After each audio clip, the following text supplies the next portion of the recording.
होलाष्टक का जितना धार्मिक महत्व है उतना ही इसका वैज्ञानिक महत्व भी है। ज्योतिषी कहते हैं कि यदि विधि विधान से होलाष्टक मना जाए तो जीवन में खुशियों के रंग साल भर रहते हैं। कहते हैं होलाष्टक के दिनों में किए गए व्रत और दान से जीवन के कष्टों से मुक्ति मिलती है। तो होलाष्टक की शुरुआत के साथ क्या करें, आइए जानते हैं।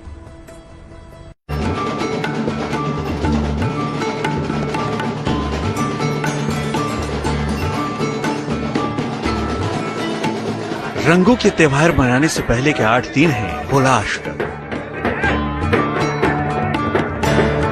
जब शुभ संस्कार नहीं होते हैं संपन्न,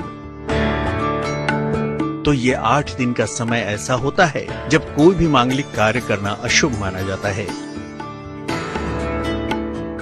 ज्योतिष के विशेषज्ञों के अनुसार इन 8 दिनों में सभी ग्रह भी उग्र स्वभाव में रहते हैं। नियम से रहने की आवश्यकता है। भोजन बड़ा सीमित करने की आवश्यकता है। बहुत ज्यादा खट्टा कड़वा इस समय भोजन लेना स्वास्थ्य के लिए भी हानिकारक होता है और मन को खराब करने वाला भी होता है। ऐसे में भोजन सादा करने वाला अपने मन को शांत रखता है और जो पूजा पाठ करता है उसका पुण्य फल प्राप्त होने लगता है।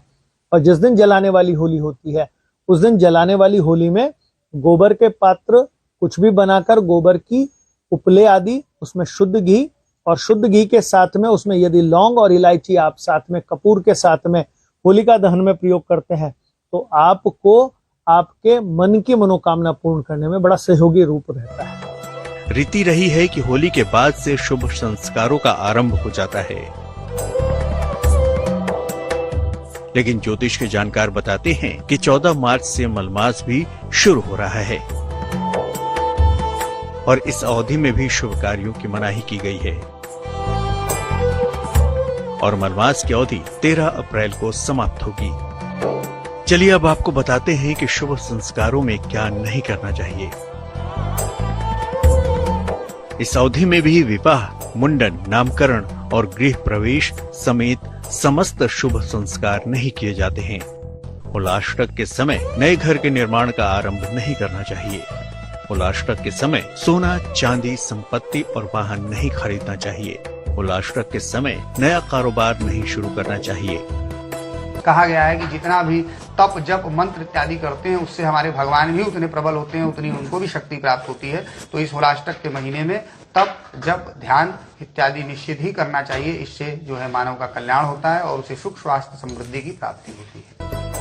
मान्यता है कि जिस प्रकार ग्रहण के समय ईश्वर का नाम जपने से उसके प्रभाव से बचा जा सकता है, उसी प्रकार होलाष्टक के प्रभाव से बचने के लिए कौन से उपाय करने चाहिए, ये भी आपको बताते हैं।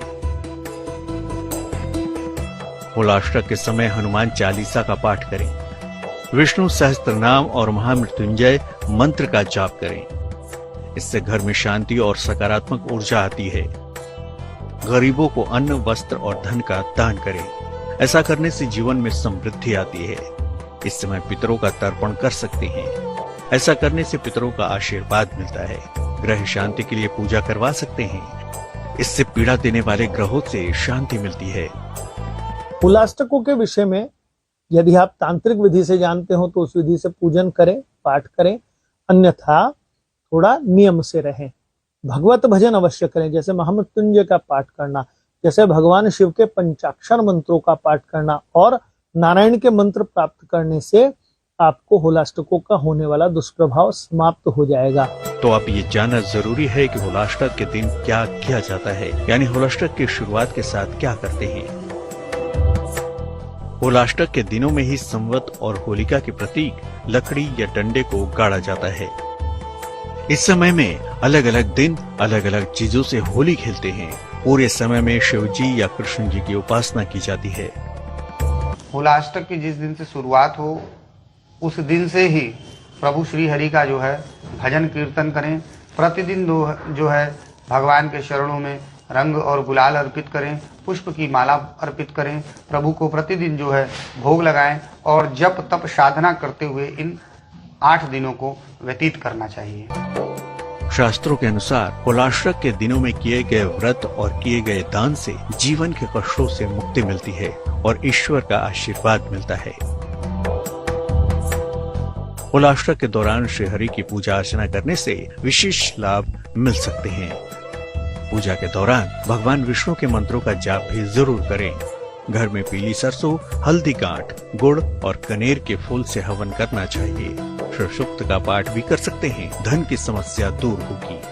कुलाष्टक के दौरान भगवान नृसिंह की पूजा अर्चना करना भी श्रेष्ठ माना गया है। इस दिन वस्त्र, अनाज और अपने इच्छा अनुसार धन का दान भी आप कर सकते हैं।